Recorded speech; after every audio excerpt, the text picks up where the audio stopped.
The envelope arrived at 6:47 a.m., slipped beneath the door of her corner office like a confession waiting to be heard.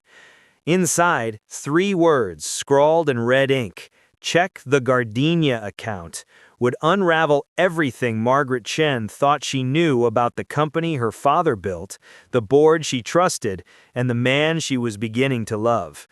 The 53rd floor of the Harrington Technologies Tower caught the first light of every San Francisco morning. Margaret Chen had watched countless sunrises from this vantage point over the past 11 months, ever since her father's heart had stopped between board meetings, leaving her an empire she never wanted and a grief she couldn't name. She pressed her palm against the cool glass, watching the fog roll across the bay like something reluctant to leave. Her reflection stared back, a woman of 34 with her father's determined jaw and her mother's careful eyes, dressed in the armor of a charcoal blazer and silk blouse that cost more than her first apartment's rent. "You look like you're trying to intimidate the city," said a voice from the doorway. Margaret turned to find Daniel Reeves leaning against the frame, 2 paper cups of coffee balanced in his hands. The company's chief financial officer had a way of appearing exactly when she needed someone, a talent she'd grown to depend on more than she cared to admit. "The city started it," she said, accepting the cup he offered. Their fingers brushed, warm skin against warm ceramic, and she wondered when that small contact had started to matter so much. Daniel crossed to stand beside her, close enough that she could smell the cedar notes of his aftershave. At 41, he carried himself with the quiet confidence of someone who'd earned his position through midnight spreadsheets and honest numbers. His salt and pepper hair had turned more salt than pepper in the past year, a change Margaret suspected had something to do with keeping Harrington afloat during the transition. "Big day," he said. "Quarterly review. Harold's already circling like a shark who smells blood in the water." Harold Whitmore. The name alone made Margaret's stomach tighten. Her father's oldest friend, the board's longest-serving member, and the man who'd made it abundantly clear that he believed the CEO position should have gone to someone with, as he'd put it, appropriate experience. "Let him circle." Margaret sipped her coffee, grateful for its steadying warmth. "I've reviewed every number in that report. We're up 7% across all divisions." "You know it's not about the numbers with Harold." "It's never about the numbers with Harold." They stood in comfortable silence, watching the city wake beneath them. This had become their ritual, these early morning moments before the chaos descended, when Margaret could almost believe she was simply a woman sharing coffee with a man she cared about, rather than a CEO navigating political waters her father had somehow made look effortless. "I've found something," Daniel said quietly. His tone shifted, and Margaret felt the temperature in the room drop several degrees. He reached into his jacket pocket and produced a cream-colored envelope, its edges slightly bent as if it had been handled repeatedly before reaching him. "This was under my door when I arrived, slipped through the night security sweep at 4 a.m. Margaret took the envelope with careful fingers. Inside, a single sheet of paper bore 3 words in aggressive red ink: "Check the Gardenia account." "Gardenia," she repeated. The word meant nothing to her. No project code, no subsidiary name, nothing in the mental catalog of Harrington's operations that she'd painstakingly memorized over the past year. "I've never heard of it either," Daniel said, "and I should have. If there's an account in this company's books, it crosses my desk." "You think it's real?" "I think someone went to a lot of trouble to make us think it's real, or to warn us about something that's been hidden." He set down his coffee cup, his expression troubled. "Or to warn us about something that's been hidden." She studied the handwriting, bold strokes, confident pressure, the ink dried to the color of dried blood. This wasn't a prank. Pranks didn't require security timing and envelope slipping at 4 a.m. "Can you run a search? Quietly?" Daniel's jaw tightened. "I can try, but if this account exists and it's been kept off the official books, that means someone with significant access has been hiding it, And if I start digging, they'll know we're looking. Exactly. The morning light had shifted from gold to white, harsh and unforgiving against the glass. Margaret thought of her father, of the way he'd always seemed to know exactly who to trust and who to watch. She'd inherited his company, his office, his responsibilities, but not his instincts. "Do it anyway," she said. "I need to know what we're dealing with." Daniel nodded, but his hand found hers, a brief pressure, a moment of connection that said more than words could manage. "Be careful today. The quarterly meeting." "I'm always careful." "Margaret," he turned to face her, his eyes searching hers with an intensity that made her breath catch. "If this gardenia thing is what I think it might be, if someone on the board has been moving money without authorization, they won't hesitate to protect themselves." "Are you saying I'm in danger?" "I'm saying your father died of a heart attack in this building, and now someone's leaving cryptic messages about hidden accounts." His voice was low, urgent. "Maybe I'm paranoid, but maybe paranoid is what keeps people alive." The words hung between them, heavy with implications Margaret wasn't ready to examine. Her father's death had been sudden but natural. The autopsy confirmed it, the doctors explained it, the funeral proceeded without questions. A 67-year-old man with a family history of cardiac issues, working 14-hour days in a high-stress position. But now, standing in the office where Richard Chen had spent his final moments, Margaret felt the first cold tendril of doubt wind through her certainty. "I'll be careful," she said. "I promise." Daniel held her gaze for a moment longer, then released her hand and stepped back into professional distance. "I'll have preliminary findings by end of day. And Margaret?" "Yes?" "Whatever you find in that meeting today, whatever Harold throws at you, remember that not everyone on that board wants to see you fail." He left without waiting for her response, and Margaret was grateful for that. She wasn't sure she could have spoken past the sudden tightness in her throat. She turned back to the window, the envelope still clutched in her fingers. The gardenia account. A hidden truth waiting to bloom, or a trap waiting to spring. Either way, Margaret Chen intended to find out. The boardroom occupied the northeast corner of the 53rd floor, its walls lined with portraits of Harrington Technologies' leadership stretching back to the company's founding in 1952. Margaret's father occupied the most recent frame, a photograph taken 3 years ago, when his hair was still more black than gray, and his smile hadn't yet learned to hide exhaustion. She paused beneath his image, drawing strength from the familiar features. "What did you know?" she asked silently. "What did you protect?" The portrait offered no answers, only that steady, knowing gaze that had guided her through childhood tantrums and teenage rebellions and the long, painful years of proving herself in a corporate world that wanted to reduce her to her father's daughter. "Margaret," Harold Whitmore's voice carried across the room like a weather forecast predicting storms. "How lovely of you to join us." She checked her watch. 8:59 a.m. The meeting was scheduled for 9. "Good morning, Harold." To her left sat Victoria Singh, the newest addition to the board, a former nonprofit executive with sharp eyes and sharper questions. She'd been Margaret's sole ally in several contentious votes, and her presence today felt like a small mercy. Beyond Victoria, Gregory Marsh occupied his usual position, his silver pen already moving across a leather notebook. The retired investment banker rarely spoke during meetings, but his votes consistently aligned with Harold's agenda. Across the table, Patricia Webb studied her tablet with the focused intensity of someone preparing for battle. As the company's outside legal counsel, she held no voting power but wielded significant influence. Margaret had never quite figured out whose side Patricia was on. At the far end of the table sat Thomas Keller, the youngest board member, at 45, whose tech venture background made him a frequent advocate for aggressive expansion. He caught Margaret's eye and offered a small nod, not quite friendly, but not hostile either. And then there was Harold. He'd positioned himself at Margaret's right hand, close enough that she could see the precise knot of his burgundy tie and the faint tremor in his fingers that belied his commanding presence. At 73, Harold Whitmore had spent 4 decades building his reputation as a titan of industry, and the past year had been dedicated to ensuring everyone understood that Margaret's appointment was a temporary aberration in the natural order.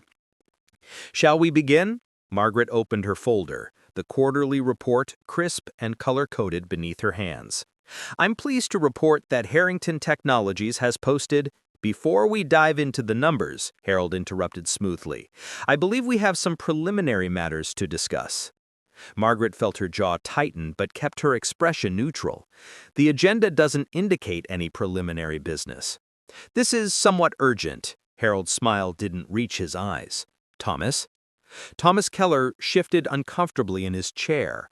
"I received a call last night from Jensen Microchip. They're concerned about the proposed acquisition timeline." "The acquisition is proceeding according to schedule," Margaret said carefully. "We're in the final stages of due diligence." "They've heard rumors," Thomas wouldn't meet her gaze, "about internal instability, leadership questions." The accusation hung in the air like smoke from a fire no one wanted to acknowledge. Margaret understood immediately what was happening. Harold had been working the back channels, spreading doubt, undermining her position one whispered conversation at a time. "What leadership questions?" Victoria Singh's voice cut through the tension, sharp and demanding. "Margaret's performance metrics speak for themselves. 7% growth across all divisions, employee satisfaction up, market confidence stable. Numbers can be managed," Harold said mildly. "Confidence is another matter entirely." Margaret's fingers closed around the envelope in her pocket, the one containing Daniel's warning, "Check the Gardenia account." Was this what it meant? Was Harold moving money, manipulating figures, building a case for her removal while hiding evidence of his own misconduct? "Let's discuss the quarterly results," she said, her voice steady despite the racing of her heart. "And then we can address any concerns about leadership stability through actual data rather than anonymous rumors." Harold's smile flickered, a brief crack in his polished facade. "Of course, but Margaret, I do hope you understand that the board has a fiduciary responsibility to ensure this company's future. Your father would have wanted us to be thorough." The mention of her father was calculated cruelty, and they both knew it. But Margaret had learned something in her 11 months as CEO. Harold Whitmore fought dirty because he couldn't afford to fight fair. And somewhere in this building, hidden in accounts no one was supposed to find, lay the evidence of exactly how dirty he was willing to get. She opened her folder and began her presentation, all the while calculating her next move. The game was changing, the stakes rising higher than she'd ever imagined, and Margaret Chen had no intention of losing. But she didn't yet know that the conspiracy ran deeper than hidden accounts. The quarterly meeting dragged on for 3 excruciating hours. Margaret presented her numbers with the precision of a surgeon, parrying Harold's subtle attacks with data and deflecting his insinuations with professional grace. By the time the board adjourned, she'd defended the Jensen acquisition, secured continued funding for the Employee Wellness Initiative, and avoided giving Harold any ammunition for a formal challenge to her leadership. It should have felt like victory. Instead, it felt like surviving. Victoria Singh caught her in the hallway afterward, her expression concerned. "That was brutal. Harold's getting bolder." Harold's always been bold. Margaret kept walking, her heels clicking against the marble floor with a rhythm she didn't feel. He just used to be better at hiding it. "Something's changed." Victoria fell into step beside her, her voice lowered. "He's preparing for something. I can feel it. My nonprofit instincts are screaming."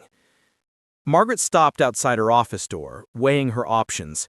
Victoria had proven herself trustworthy over the past year, but the envelope in her pocket felt like a secret too dangerous to share. "Let me look into a few things," Margaret said carefully. "I'll reach out if I find anything concrete." She studied her with knowing eyes. "You already found something, didn't you?" "I found questions. I need answers before I make accusations." "Just remember that you have allies." Victoria squeezed her arm gently. "You're not your father, Margaret. You don't have to carry everything alone." The kindness in her voice was almost Margaret's undoing. She'd spent so long building walls, proving herself, refusing to let anyone see the uncertainty beneath her confident exterior. The idea of leaning on someone, truly leaning, felt as foreign as speaking a language she'd never learned. "Thank you," she managed. "I'll remember." She slipped into her office and closed the door, finally allowing herself to exhale. The city stretched beyond her window, indifferent to the corporate drama playing out 53 floors above its streets. Somewhere out there, people were living ordinary lives, raising children, walking dogs, complaining about traffic. They had no idea that inside this glass tower, a woman was about to pull on a thread that might unravel everything. Her phone buzzed. Daniel's name on the screen followed by a single message. "Found something. Not here. Pier 39, 6 p.m. Come alone." The words sent a chill down her spine. Daniel was careful, methodical, professional. He didn't do mysterious meetings at tourist destinations. Whatever he discovered about the Gardenia account, it was serious enough to warrant secrecy. Margaret spent the remaining hours of the afternoon in meetings she barely remembered. Budget reviews, vendor negotiations, a video call with the Singapore office that required her to pretend she wasn't counting the minutes until she could escape. By 5:30, she'd manufactured an excuse about a personal appointment and was riding the elevator down to the parking garage, her heart hammering against her ribs. The drive across the city took 45 minutes in evening traffic, enough time for Margaret to cycle through every possible scenario. Daniel had found evidence of fraud. Daniel had found nothing and was overreacting. Daniel was part of the conspiracy. Daniel was trying to protect her. The possibilities spun through her mind like a carousel she couldn't stop. Pier 39 glowed with tourist energy when she arrived, its shops and restaurants crowded with families and couples enjoying the mild November evening. Margaret parked in the public lot and made her way toward the waterfront, scanning the crowds for Daniel's familiar figure. She found him standing near the sea lion viewing area, his jacket collar turned up against the bay breeze. He wasn't watching the animals. His gaze was fixed on the water, and even from a distance, I could see the tension in his shoulders. "Daniel." He turned, and something in his expression made my stomach drop. Not fear, exactly, something more complicated. Grief, perhaps, or the weight of knowledge he wished he didn't carry. "Walk with me," he said quietly, "somewhere with fewer ears." They moved along the pier, past shops selling San Francisco souvenirs and restaurants advertising fresh seafood. The sea lions barked in the distance, a raucous chorus that covered their conversation from anyone who might be listening. "The Gardenia account exists," Daniel said finally. "It's been hidden in our overseas subsidiary structures, spread across 3 shell companies in the Cayman Islands, routed through a fake vendor in Luxembourg." I felt the world tilt slightly beneath my feet. How much? $47 million over the past 6 years. The number was staggering. Not enough to bankrupt Harrington Technologies, but enough to represent a systematic betrayal of everything the company stood for. Someone had been stealing from my father's legacy, from my legacy, with methodical precision. "Who has access?" I asked, though I already suspected the answer. That's where it gets complicated. Daniel stopped walking, turning to face me. The sunset painted his features in shades of gold and shadow. The authorization codes trace back to 3 people: Harold Whittemore, Patricia Webb. Patricia? Our outside counsel? She's been routing payments through her firm's trust account, taking a percentage, presumably for keeping the whole operation legal-looking like. My mind raced. Harold I expected, but Patricia Webb had been my father's trusted advisor for 15 years, a woman who helped draft the company's ethical guidelines and sat through countless compliance meetings preaching transparency. "You said 3 people," surged Margaret, slowly. "Who's the third?" Daniel's jaw tightened. His eyes met hers, and in them she saw something that looked like an apology. "Margaret, the third authorization belongs to your father." The words didn't make sense. They couldn't make sense. My father had built Harrington Technologies on a foundation of integrity, had lectured me throughout my childhood about the difference between what was legal and what was right. Richard Chen didn't steal from his own company. That's impossible, she said flatly. Someone must have forged his credentials, stolen his access. The authorizations are authentic. I had them verified by an outside expert.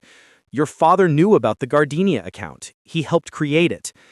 Margaret turned away, gripping the pier railing with white-knuckled fingers. The bay stretched before her, vast and gray, and utterly indifferent to the destruction of everything she'd believed about her family. There has to be an explanation, she said, her voice barely above a whisper.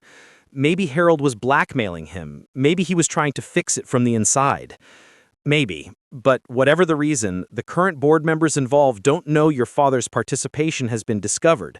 As far as they're concerned, the Gardenia account remains their secret. So I could expose them.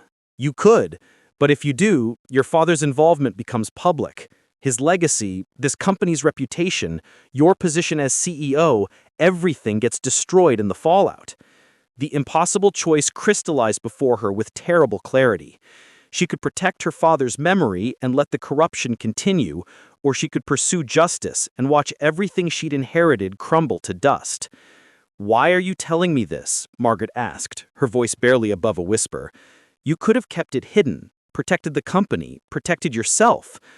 "Because I deserve the truth." Daniel turned her to face him, his hands warm on her shoulders. "And because I've spent the past year watching you fight to become the leader this company needs. You're not your father, Margaret. You get to choose what happens next." She looked into his eyes, this man who had brought her coffee every morning, who had defended her in board meetings, who had just handed her the power to destroy everything and trusted her to wield it wisely. "How long have you suspected something was wrong?" she asked. A shadow crossed his face. "Too long. I started noticing irregularities about 2 years ago, but I convinced myself I was imagining things. Your father was a good man.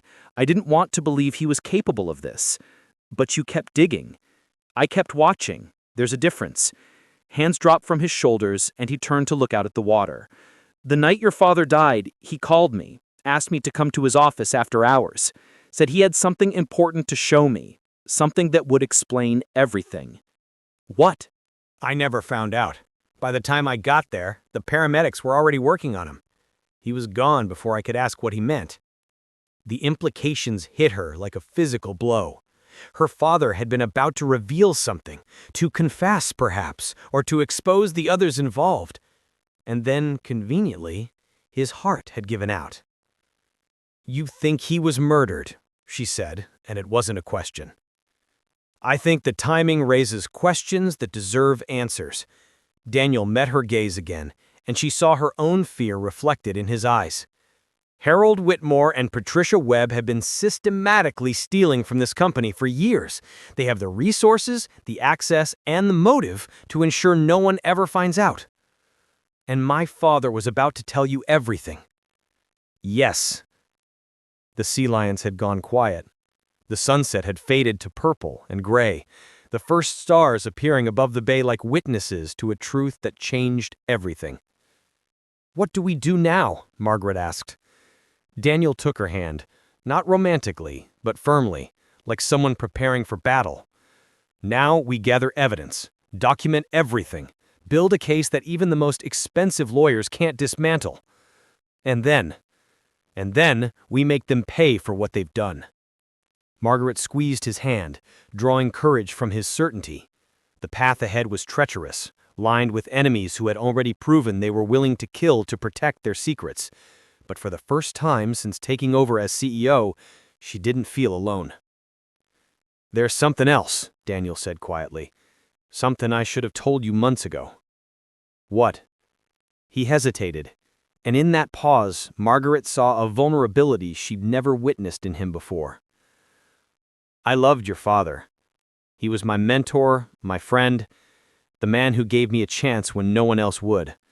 And I've spent the past year falling in love with his daughter, which feels like the worst kind of betrayal." The confession hung between them, raw and honest and terrifying in its simplicity. Margaret had spent months denying the connection growing between them, convincing herself that her feelings were gratitude or professional respect or anything other than what they actually were. "Daniel, you don't have to say anything." He released her hand, stepping back into professional distance. I just needed you to know. Whatever happens next, whatever we uncover, my feelings don't change my commitment to finding the truth. I'm not protecting you because I care about you. I'm protecting you because it's the right thing to do. But even as he spoke, Margaret saw the lie in his words, or rather the half-truth. Daniel Reeves would fight for justice regardless of his feelings, but those feelings made the fight personal, gave it an edge that went beyond professional obligation. I care about you too, she said quietly. I have for a while. He looked at her, really looked, and something shifted in the air between them. Not a resolution, not a promise, but an acknowledgement of possibility. A door cracked open, waiting to see what would walk through. Then let's survive this first, and figure out the rest after. It wasn't romantic. It wasn't the declaration of love that happened in movies, but standing on that pier, with the bays spreading before them, and a conspiracy waiting to be unraveled, it felt like exactly enough. What Margaret didn't know was that someone had followed them to the pier, and the photograph they'd just captured would change everything by morning. The photograph appeared on Harold Whitmore's desk at 7:23 a.m. Margaret learned this when she arrived at the office to find the entire executive floor buzzing with whispered conversations that stopped abruptly whenever she approached. Victoria Singh intercepted her outside the boardroom, her face pale with concern. Harold called an emergency session, Victoria said quickly. He's claiming inappropriate conduct between you and Daniel, says he has evidence. Margaret's blood ran cold. The pier. Someone had seen them, photographed them, reported back to Harold with the ammunition he needed. What kind of evidence? A photo, you and Daniel holding hands at Pier 39.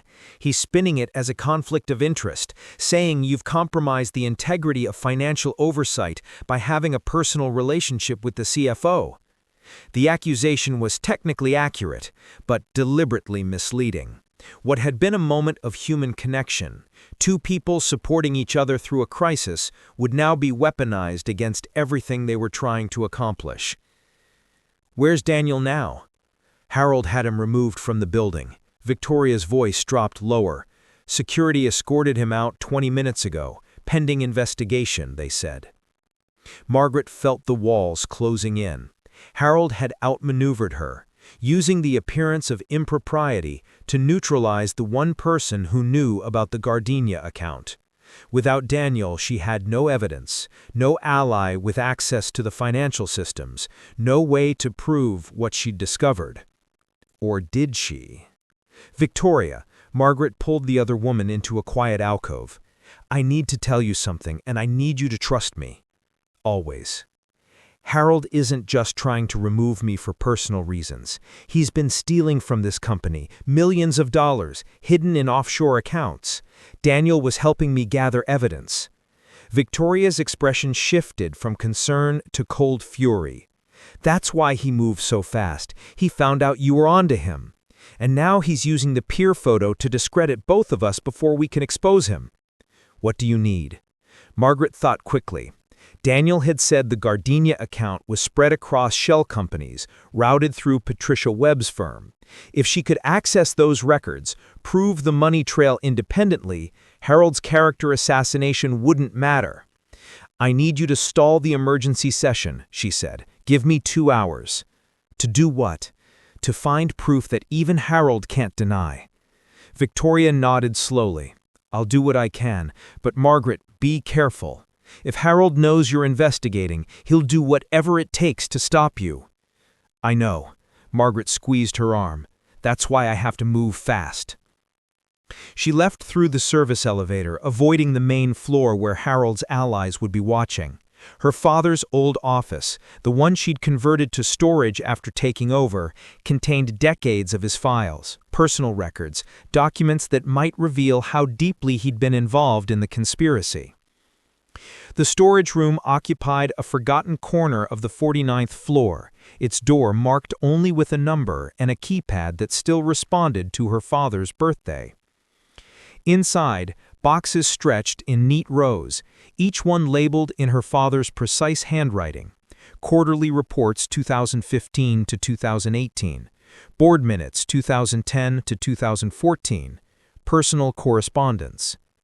She moved to the personal correspondence section, her fingers trembling as she lifted the first lid.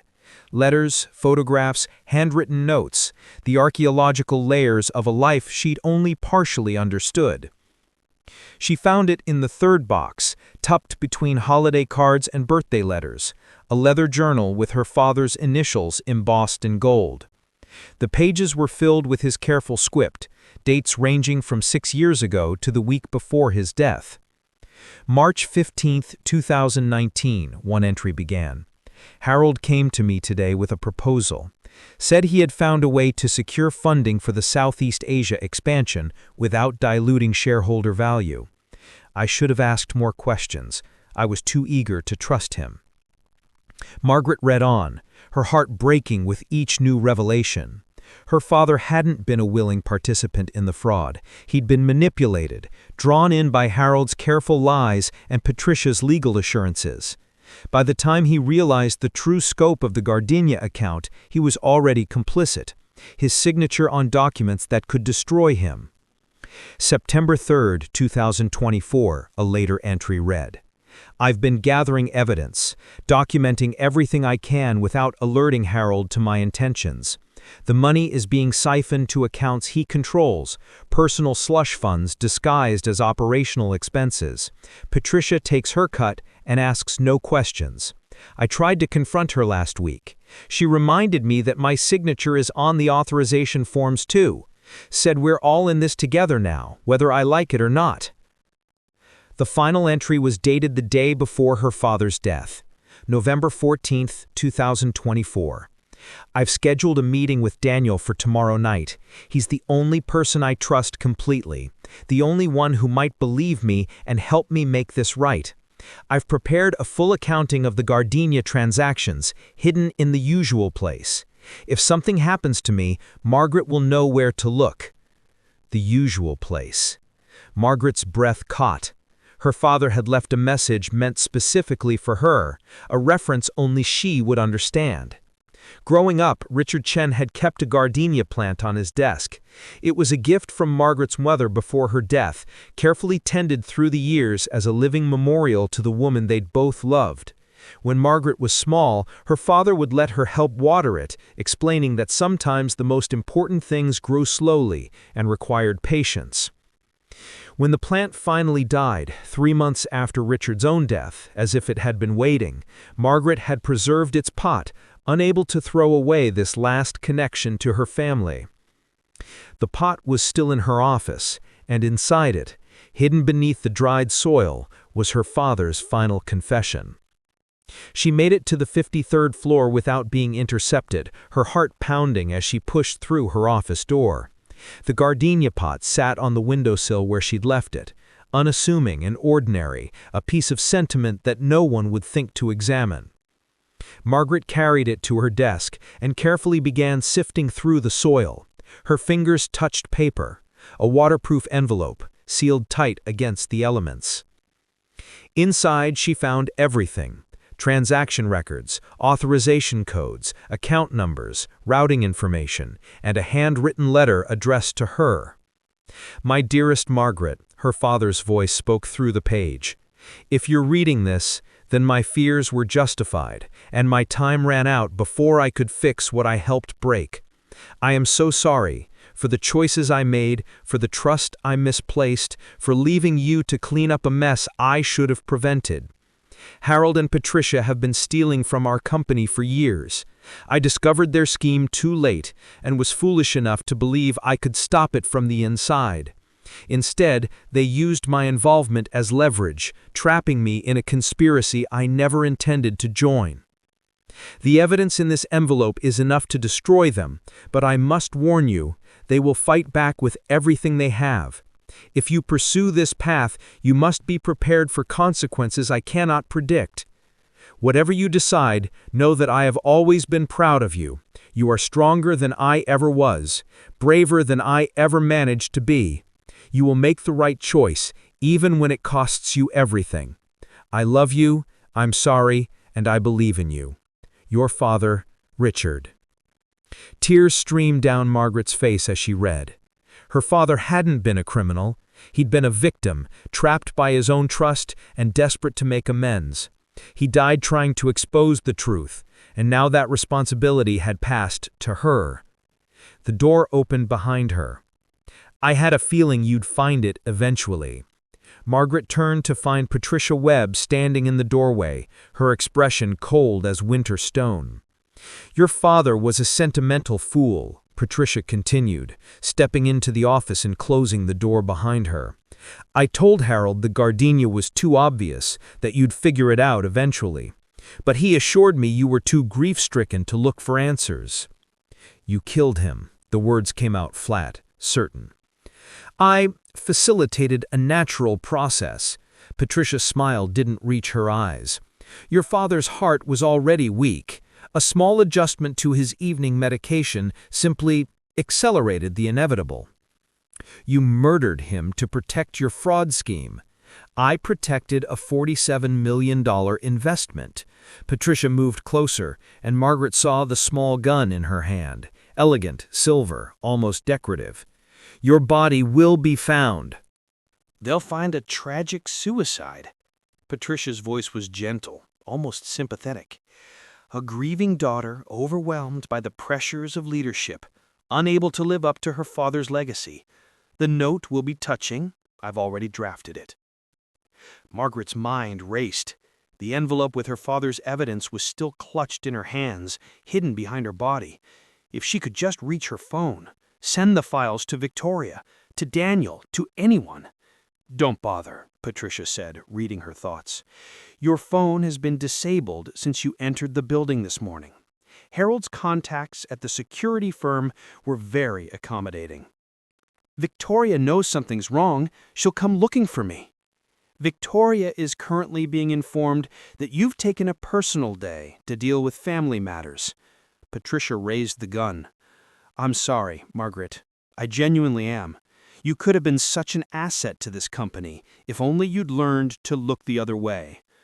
Like my father did? Your father looked too closely. That was his mistake. Patricia's finger tightened on the trigger. Don't make it yours. The door burst open. Daniel Reeves came through first, followed by two uniformed police officers. Victoria Singh was right behind them, her phone held high, recording everything. Patricia spun, the gun swinging toward this new threat, and Margaret moved. She grabbed the gardenia pot and swung it with all her strength, connecting with Patricia's arm just as the shot discharged. The shot went wild, punching through the window with a crack that seemed to echo forever. Then Daniel had Patricia on the ground. The officers were swarming in, and Margaret was standing in the ruins of her office, clutching an envelope full of evidence and trembling with adrenaline she couldn't release. How? She managed. Daniel looked up at her, his expression mixing relief and admiration. Victoria called me as soon as Harold announced the emergency session. I've spent the past year building relationships with the SFPD's white-collar crime unit just in case. They were very interested in what I had to tell them about the Gardenia account. And you got back in the building, through the service entrance. Harold's security contacts apparently forgot that I helped design the backup access protocols. Patricia was being led away in handcuffs, her face a mask of fury. This isn't over, she spat. Harold will destroy you. He has contacts everywhere. Harold was arrested 10 minutes ago, Victoria said, slipping her phone back into her pocket. Turns out, when you move against a sitting CEO, you should probably make sure no one's recording your conspiracy conversations in the boardroom. She stared at her. You recorded? Everything, including Harold's very detailed explanation of how he planned to frame you for the fraud he committed. Victoria's smile was fierce. I told you, you had allies. The next hours passed in a blur of police interviews, evidence handoffs, and emergency calls to company lawyers who weren't named Patricia Webb. By the time Margaret finally made it back to her office, now missing a window and covered in fingerprint dust, the sun was setting over the bay, painting the sky in shades of gold and pink. Daniel found her there, standing where she had stood 1,000 times before, watching the city settle into evening. "The board will need to meet tomorrow. There are a lot of decisions to make." "I know." She didn't turn around. "We'll need to bring in forensic accountants, restructure the legal department, address the shareholders." Margaret, his hand touched her shoulder, gentle and warm. "That can wait. Right now you're allowed to just feel." The permission broke something inside her. Margaret turned into his arms and let herself cry. For her father, for the company, for the woman she'd been that morning who didn't know how deep the betrayal ran. Daniel held her through it all, steady and patient, asking nothing and offering everything. When the tears finally subsided, Margaret pulled back to look at him. "Thank you for believing me, for fighting. I told you it was the right thing to do." It was more than that. She reached up to touch his face, tracing the line of his jaw. "You could have protected yourself, kept your head down, let the investigation play out without risking your career. I could have." He covered her hand with his own. "But then I wouldn't have been the man your father believed in, or the man I want to be." Margaret rose on her toes and kissed him, a soft, brief pressure that held more promise than passion. It wasn't the right time for more, but it was enough to say, "This is real. This matters. We'll figure out the rest." When they separated, Daniel was smiling. A real smile, maybe the first she had seen since this whole nightmare had begun. "So," he said, "what happens now?" Margaret looked out at the city, at the lights beginning to sparkle across the bay, at the world that kept turning despite conspiracies and betrayals and broken hearts. "Now," she said, "we rebuild." But the hardest part of rebuilding wasn't the investigation or the restructuring or the endless meetings. It was learning to trust again and discovering that some foundations had to be destroyed before something stronger could rise. 6 weeks later, Margaret stood in the community garden her father had funded 15 years ago. The Chen family garden occupied a quarter-acre in the Mission District, a green oasis amid urban concrete that provided fresh vegetables to 3 local food banks. Margaret had visited countless times as a child, learning to plant seeds and pull weeds, while her father talked about the patience required to grow anything worth having. She hadn't been back since his funeral. "You're sure about this?" Daniel asked, holding the small gardenia plant they'd picked up from the nursery. "I'm sure." Margaret knelt in the prepared soil, her hands already dirty from digging. He would have wanted it here, growing things for people who need them. The past weeks had been a hurricane of legal proceedings, shareholder meetings, and media inquiries. Harold and Patricia were both facing multiple federal charges: fraud, conspiracy, and, in Patricia's case, accessory to murder. The autopsy had been reopened, and while proving intentional poisoning was difficult, the circumstances surrounding Richard Chen's death had been enough to add wrongful death to Patricia's mounting charges. The company was recovering. Stock prices had dipped initially, but rebounded when Margaret made full disclosure about the fraud. The transparency earning trust, even as it revealed painful truths. 2 new board members had been appointed, vetted by a committee that included Victoria Singh, and plans were underway to restructure financial oversight with safeguards that would prevent anyone from creating hidden accounts again. But the legal victories felt hollow without her father to see them. Margaret placed the gardenia in the earth, packing soil around its base with careful attention.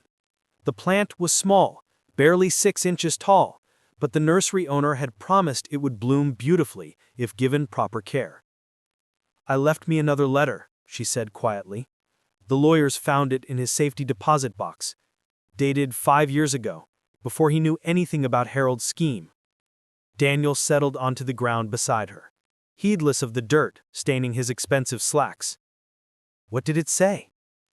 "That he hoped I'd find happiness. That he worried I spent too much time proving myself and not enough time living." Margaret's voice caught. He said the company was just buildings and numbers. What really mattered was the people inside them, the connections we make, the love we give.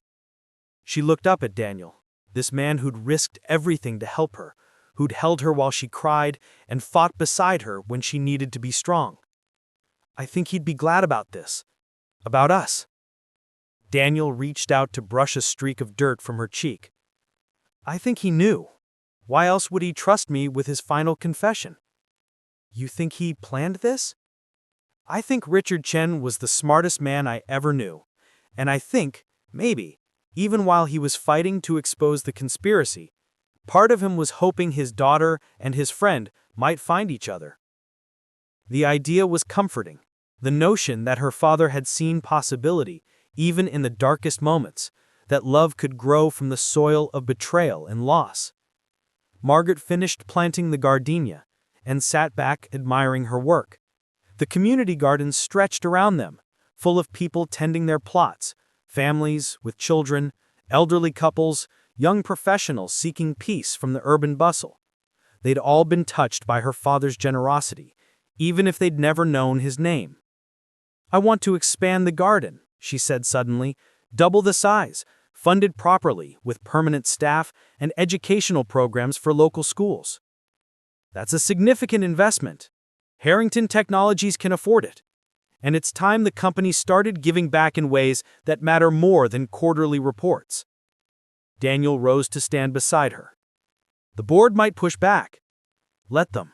I'm done letting fear of conflict stop me from doing what's right. My father taught me that, even if it took his death for the lesson to sink in. They walked through the garden together, past rows of tomatoes and peppers, past raised beds full of lettuce and herbs, past a small orchard of fruit trees that wouldn't bear apples for another 3 years. The late afternoon light turned everything golden, warm with the promise of spring despite the November chill. Near the garden's entrance, Margaret spotted a familiar face, Mrs. Rodriguez, the elderly woman who'd tended the plot next to her father's for as long as Margaret could remember, was kneeling among her winter vegetables, her weathered hands gentle as they checked the progress of her garlic. Mrs. Rodriguez? Margaret approached, suddenly nervous. I don't know if you remember me. Margaret Chen. Of course I remember.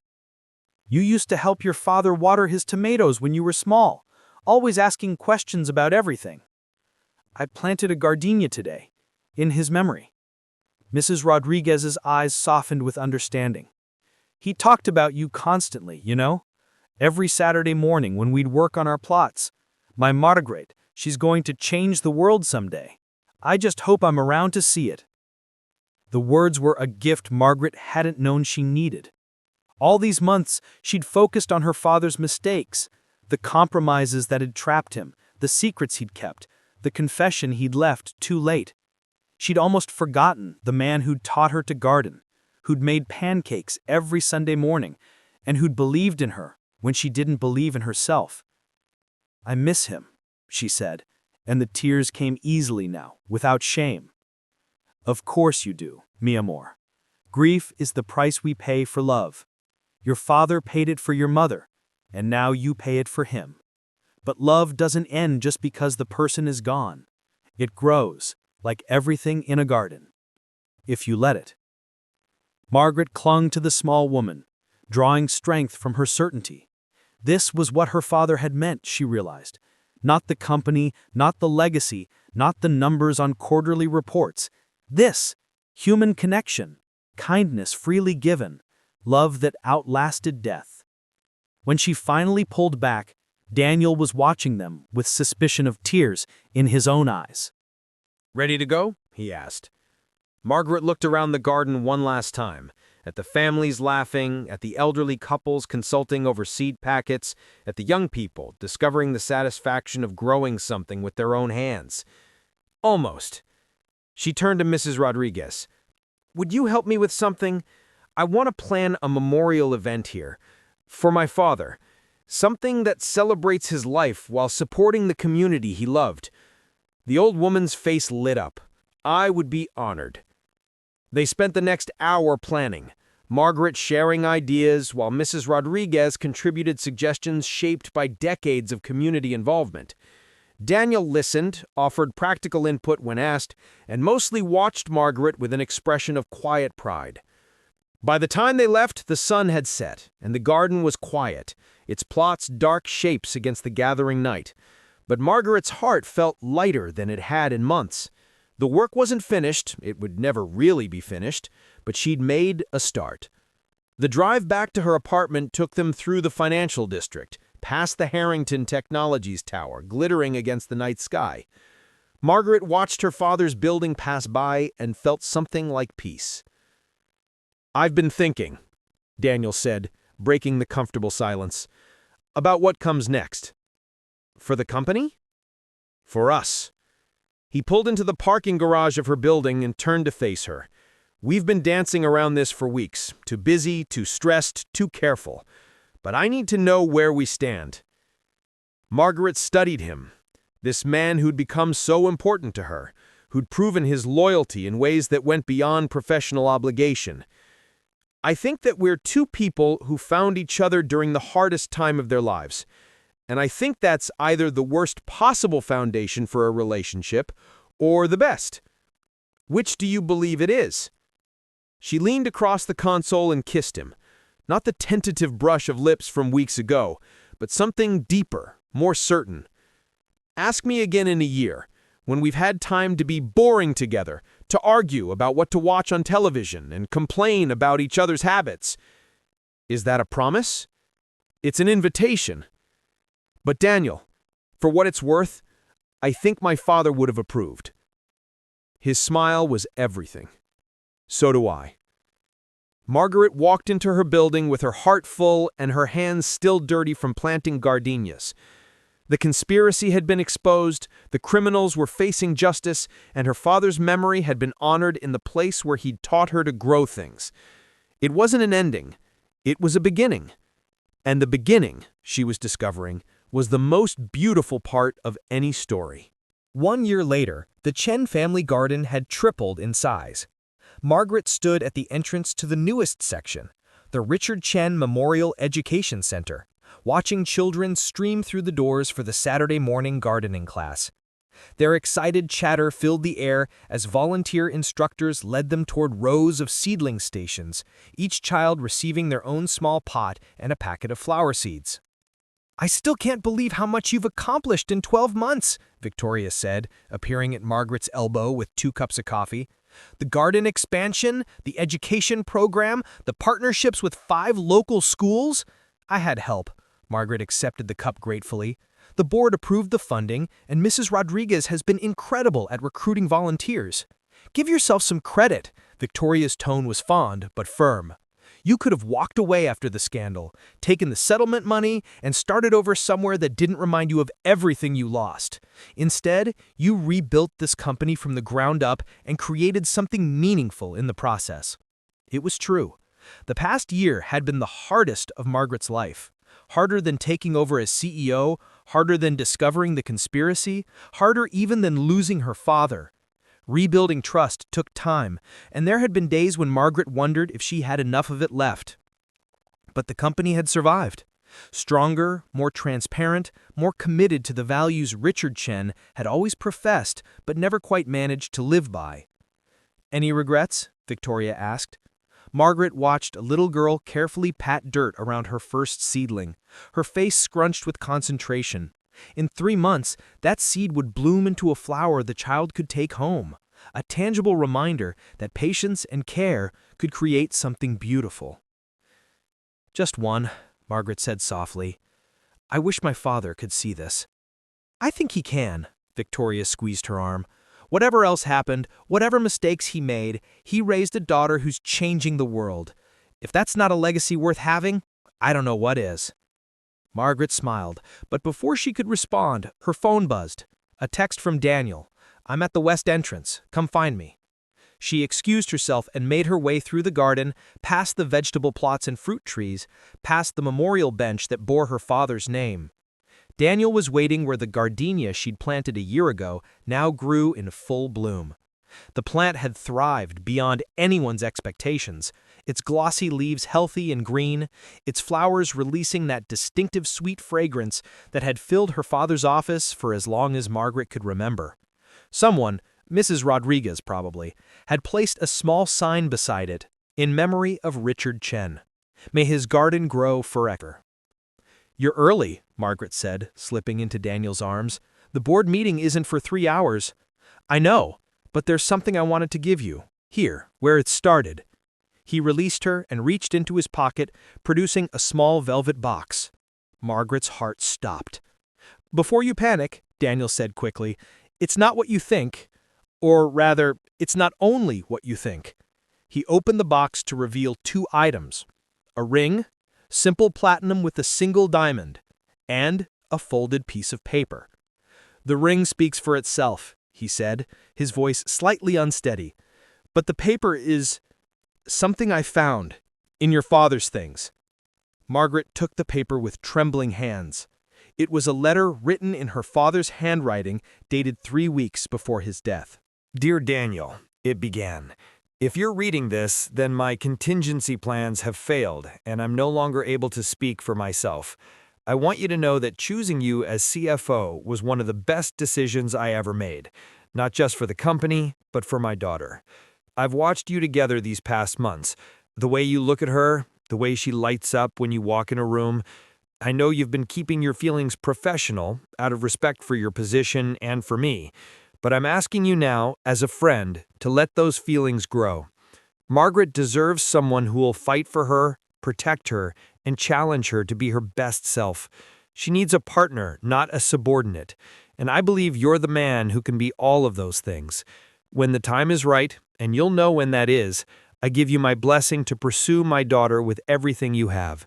Just promise me you'll love her the way she deserves to be loved. Wholly, honestly, and without reservation. Take care of her, Daniel, and let her take care of you. With gratitude and hope, Richard." Margaret read the letter twice, tears streaming down her face. Her father had known. He'd seen what was growing between them even before they'd acknowledged it themselves, and in his final weeks, while fighting to expose a conspiracy and planning his own confession, he'd taken time to ensure his daughter's future happiness. "He gave this to you?" she managed. "He left it with his personal attorney with instructions to deliver it after his death."